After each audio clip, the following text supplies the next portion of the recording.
Hello there, welcome back to Simon's Shed and welcome to another Severn Valley Railway layout update.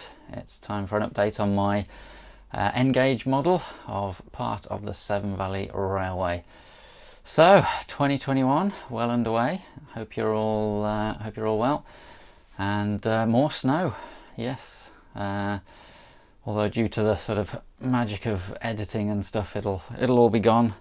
And in fact is nearly melted by the time I'm recording this introduction bit, which is actually the last bit I record. So what else? Yes, you may have noticed I'm sporting a new t-shirt. If you need me, I'll be in the shed, which I thought is a phrase I utter quite often, so why not put it on a t-shirt for a bit of fun. So yeah, designed that and put it on Teespring. Now you can buy these if you want one on a t-shirt or a mug or so on, but I don't think the YouTube store tab works very well. I just can't get it to work. So I'll pop a link in one of the corners. I'm not sure which corner it comes up, and I'll put a link in the description to the sort of Teespring shop for these. But yeah, I obviously drew it all myself, and pleased with how that turned out. It's quite good fun to do that. But anyway, back to the railway itself. So coming up, the final platforms, ballasting and fixing points and point motors. So I still managed to come in the shed fairly regularly for sort of half an hour at a time and just keep chipping away at the railway, despite all of the, getting back to work and trying to help to homeschool two kids. But yeah, still making progress. So let's take a look. One thing I've been meaning to do for a while is fix this point motor, and it's really difficult to put the 4 screws in to hold it up into the board, and it's quite an important point because it's the main one that decides whether you loop around the Severn Valley line or whether you go into the station. So it's used all the time, every time I run a train on the Severn Valley line and loop it round. And it's dropped down from the baseboard. I tried the sticky pads that come with these, and I've also tried gluing it, as you can tell, but both times it's fallen off. So the only thing left to try is a proper job. And yeah, the reason it's difficult is obviously this board on the bottom means you can't get a drill under there to drill the holes for the screws. I've got the sort of backing off the sticky tape, which is obviously a template, so I'm going to use that as I say as a template, and I'm looking for, there it is. So we've got a big drill. We're going to drill through there to create enough space so that I can get the drill up through the baseboard and drill some pilot holes and hopefully secure it properly. Bit of tidying up to do, but managed to get through. So that should now give us enough room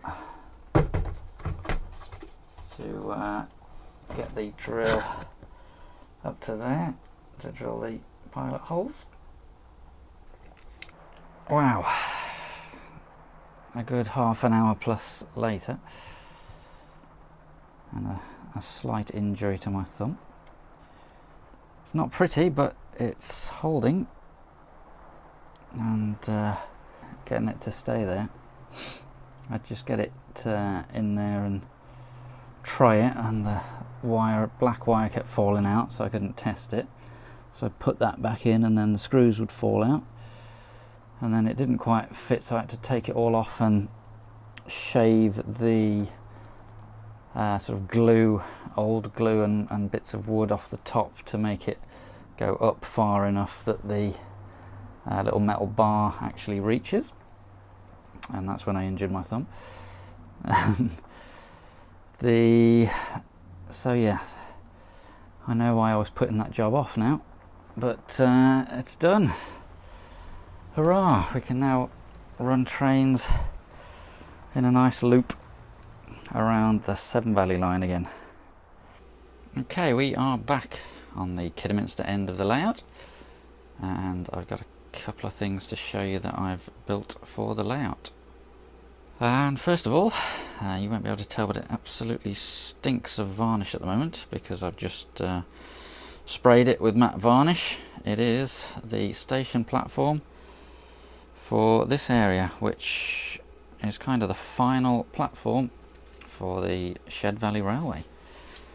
So yeah, I ran out of my normal matte varnish, so I ordered another tin, but does seem to have a very strong smell to it, this one.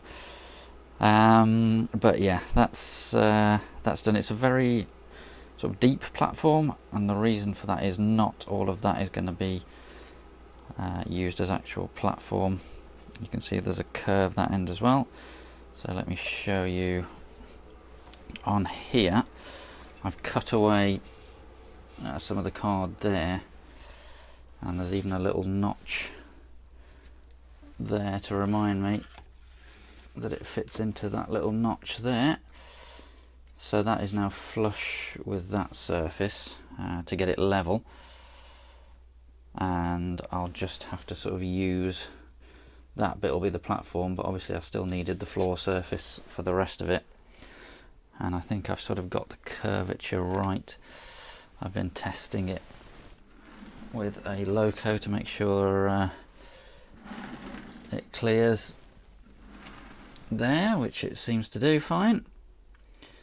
So yeah, that's kind of the final platform for this model. So I'll get that glued down, but actually once again I built the platform far too long. And then I thought, I've mentioned it before, but this bit isn't really to scale. It should carry on further up here. So I thought, since I've got some platform left, I may as well build an extension to that bit. I'm not going to remove the track or anything. I'm just going to cover it up because the wiring, you might just be able to see the red wire there. So if I break the track there, none of this will be powered, but I'm going to stick that down there and just put a tarmac sheet over the gap, try and settle it into the ballast, and do something at the end with grass and bushes to sort of hide it, to hide the sort of join, if you like, and then that will be more sort of prototypical to how the Kidderminster station is actually laid out. So we got those platforms glued in place now, and I think it's time. We can't put off the boring job of the ballasting and filling in the sleepers any longer, so I'm moving back up this way. I've just moved the diesel depot off its stand, and we sort of got to here with the ballasting. Actually this bit's sort of done. But this bit is not. So yeah, I've just been getting some old bits of track, slicing up some sleepers and filling in the gaps. So we need to, all the gaps like this we'll need to fill in with sleepers, which is a bit of a painstaking job. And then I'm going to ballast it and just gradually move down that way. Needs to be done, so let's see how much of that I can get done before I get bored.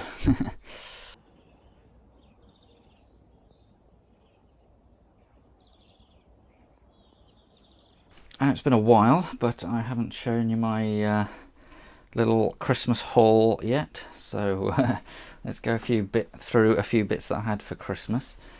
We've got the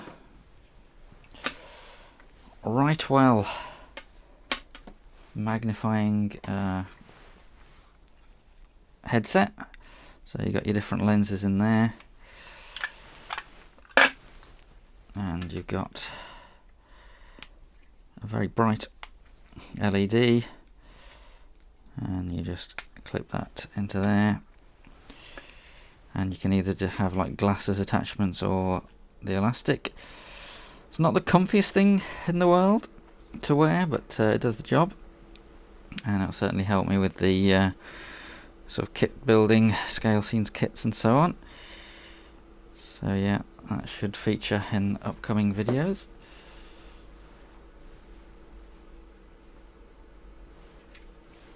And mostly ordered a load of sort of detailing bits.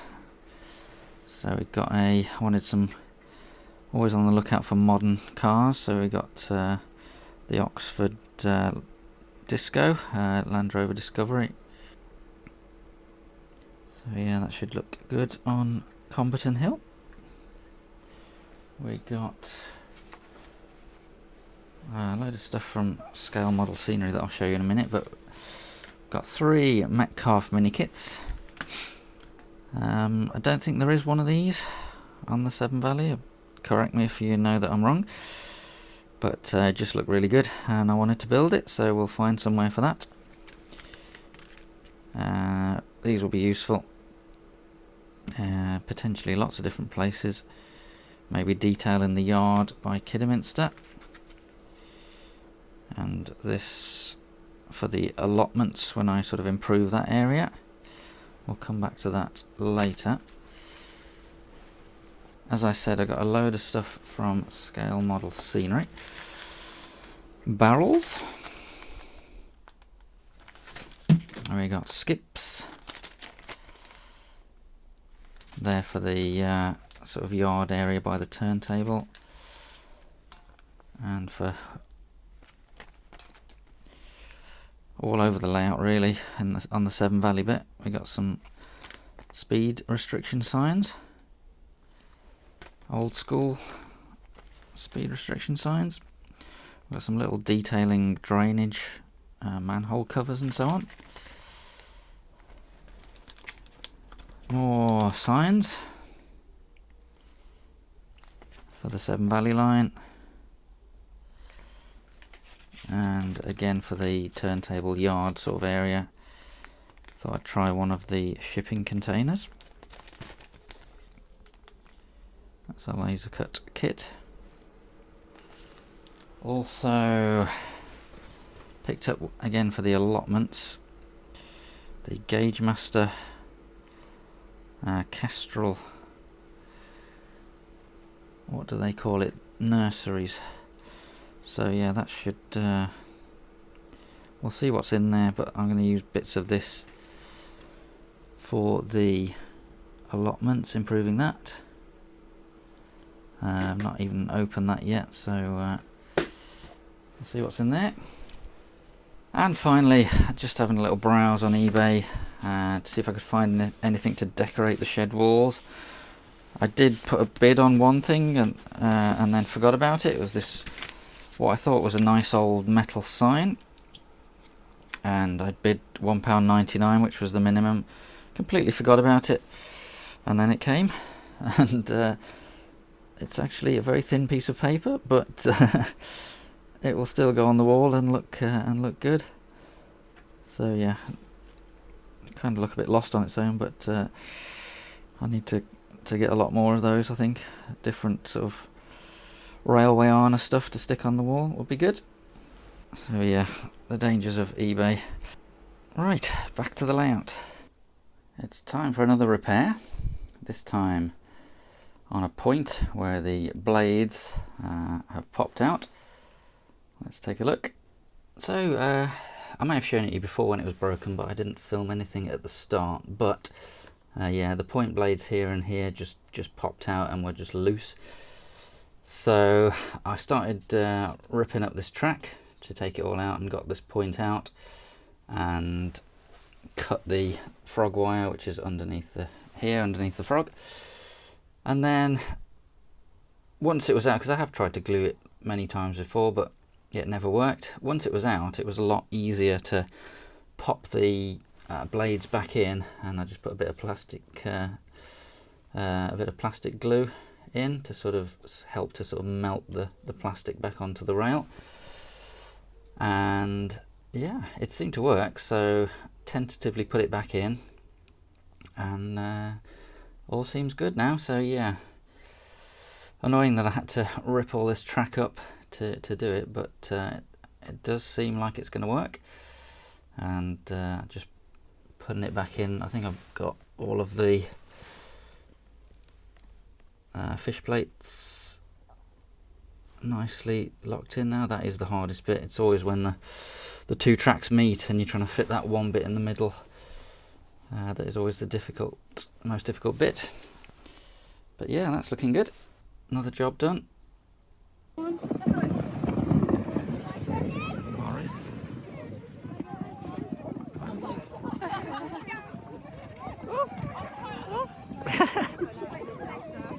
Okay, I've done a bit more. I'm officially bored of cutting out little sleepers and ballasting now. But so this is ballasted. This, I did a little running test, and it's highlighted the need to have another go at this really. It looks okay, it's just strips of card, but it's too tall, so the loco just about hits the lip there. So that kind of needs to come off and be done again, maybe with plaster smoothed over it. But we'll just hide that for now and come back to it another time, because we've got plenty of other stuff to do. So this is now ballasted. I've been leaving the points because I don't want to risk gluing them closed, gluing them in one direction. So again, I might approach that again another time. So this is ballasted, needs a bit of tidying up here and there. This will all be hidden, so there'll be a big tree and bushes here, so that can be hidden, and the sort of turntable area ends there. And yeah, just finished off, I think it was this bit, wasn't it? And got down to here, just put in a few more sleepers there. You can see the glue drying on those, and I've put a couple in there, and just need to put the glue on there. But yeah, I'm gonna leave that for now and just do a bit at a time. I'll have to come back to it. So let's go and have a look down the other end, and I'll show you what I've done there. So as you saw, that point's now down. I will stick some glue under there while I remember. Glue that track back down. So all I've really done is, well, the main thing is to make that wall. Most of it will be covered up with ground sloping down there, but you can see a bit of it at the end, so just decided to make it too long, and then you see whatever you see once that's finished. And obviously sort of leveled up the card here to level up the ground, and started making a little curb, so that will go around there, and then the road will go along there to the car park. So yeah, still chipping away at it. It's going quite well. I hope you enjoyed the video, and I'll see you soon.